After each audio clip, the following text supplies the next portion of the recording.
हाय, welcome back. इससे पहले वाली जो प्रीपोजिशंस थी वो मैंने पिछले वीडियो में कवर की थी। 4 प्रीपोजिशन हम पढ़ चुके थे। उसके बाद अगली जो हम पढ़ेंगे वो है अमंग। अब इसका यूज कहाँ करते हैं आइए देखते हैं। In the middle of more than 2 persons और थिंग्स। इन द मिडिल अर्थात बीच में हो मोर देन 2 persons और थिंग्स, यानी दो चीजों के बीच में, दो से ज्यादा चीजों के बीच में, चाहे वो किन्हीं व्यक्तियों के बीच हो चाहे किसी चीज के बीच हो, लेकिन दो से अधिक हो, उस कंडीशन में हम अमंग का यूज करते हैं। या किस कंडीशन में कर सकते हैं? Surrounded by A group of persons और थिंग्स, या फिर कोई व्यक्ति चाहे वो घिरा हुआ हो, किससे घिरा हुआ हो? पर्संस, या तो व्यक्तियों से या फिर थिंग्स या किन्हीं चीजों से। कोई भी व्यक्ति या तो दो से अधिक, चाहे व्यक्ति हो चाहे चीज हो, उनसे घिरा हुआ हो, उनके बीच में हो, उस कंडीशन में हम अमंग का यूज करते हैं। कैसे? आओ एग्जांपल से समझते हैं। Distribute these mangoes among these boys. Distribute, बांट दो, दीज मैंगोज, इन मैंगोज को, आमों को, अमंग दीज बॉयज, इन लड़कों के बीच में। अर्थात इन आमों को इन लड़कों के बीच में बांट दो। इस कंडीशन में हमें देखने को मिल रहा है कि जो लड़के हैं वो दो से अधिक हैं। इस वजह से हमने किसका यूज किया? अमंग का यूज किया गया। अमंग ये शो कर रहा है कि जो बॉयज हैं वो दो से अधिक हैं, तो इस कंडीशन में आम बांटने की बात हो रही है और वो दो से अधिक लड़कों के बीच बांटे जा रहे हैं। इस कंडीशन में हमने अमंग का यूज किया। नेक्स्ट एग्जांपल हम देखते हैं। Ram is among the people. Ram लोगों के बीच में है। अब यहाँ पर हमने अमंग का यूज क्यों किया? क्योंकि राम जिन लोगों के बीच में है वहां दो से अधिक लोग हैं, यानी काफी भीड़ इकट्ठी है और उनके बीच में कौन है? राम है। तो हमने समझा अमंग का यूज कहाँ किया जाता है कि जब भी कोई चीज या कोई व्यक्ति दो से अधिक लोगों के बीच या चीजों से घिरा हुआ हो, उस कंडीशन में अमंग का यूज किया जाता है। नेक्स्ट देखते हैं बिटवीन। बिटवीन का अर्थ बीच में ही होता है। बीच में, इसका मतलब भी बीच में होता है अमंग का, लेकिन कंडीशन अलग अलग है। वो दो से जब अधिक हो उस कंडीशन में अमंग, और between in the middle of 2 person और थिंग्स, जब दो व्यक्तियों के बीच या दो चीजों के बीच कोई वस्तु हो या कोई व्यक्ति हो, उस कंडीशन में हम बिटवीन का यूज करते हैं। सर कैसे? आओ समझते हैं। She stood between her husband and son. वह खड़ी हुई थी between her husband and son, अपने पति और बेटे के बीच में।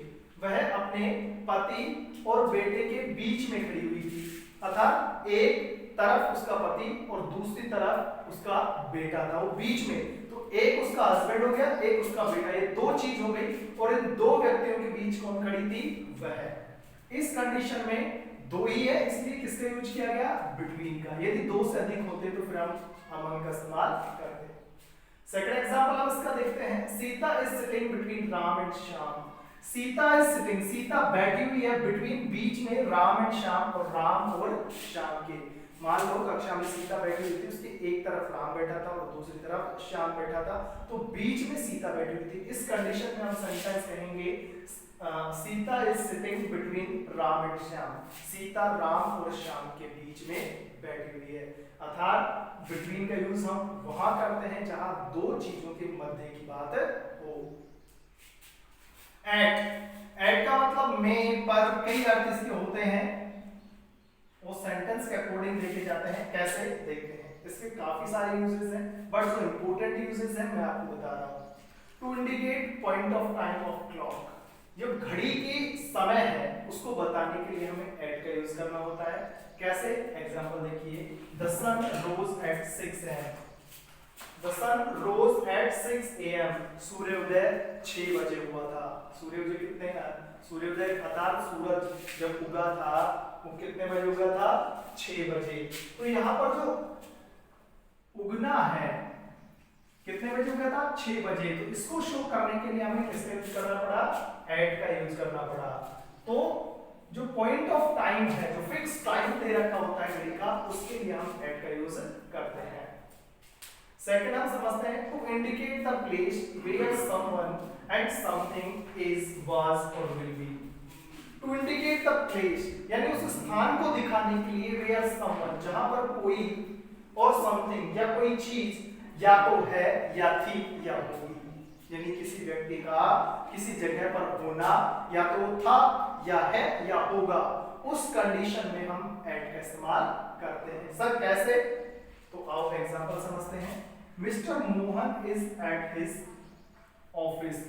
मिस्टर मोहन अपने ऑफिस में है, तो उसकी स्थिति शो कर रहा है कि मिस्टर मोहन कहां पर है, अपने ऑफिस में है। तो इस कंडीशन में एट क्या शो कर रहा है, क्या शो कर रहा है, उनका प्लेस शो कर रहा है। तो जहां पर प्लेस शो करने की बात हो, वहां पर हम किसका इस्तेमाल करते हैं बच्चों, एट का। नेक्स्ट हम देखते हैं टू एक्सप्रेस स्पीड यानी गति दर्शाने के लिए, रेट ऑफ थिंग्स चीजों का मूल्य बताने के लिए, और टेम्परेचर और तापमान बताने के लिए। हम किसी भी चीज की गति स्पीड बताने के लिए, रेट ऑफ थिंग्स चीजों का मूल्य बताने के लिए, और टेम्परेचर और तापमान बताने के लिए भी एट का इस्तेमाल करते हैं। She draw her car at 70 किमी पर आवर। वह उसने अपनी गाड़ी 70 किमी पर आवर के हिसाब से चलाई, यानी उसकी जो गाड़ी की स्पीड थी वो पर आवर कितनी थी, 70 किमी थी। तो यहाँ पर स्पीड शो कर रहा है, ये एट इस्तेमाल इस वजह से किया गया ताकि यहाँ पर कार की जो पर आवर की स्पीड है वो शो हो सके। तो स्पीड शो करने के लिए हम एट का इस्तेमाल करते हैं। Next example, water boils at 100 degree Celsius.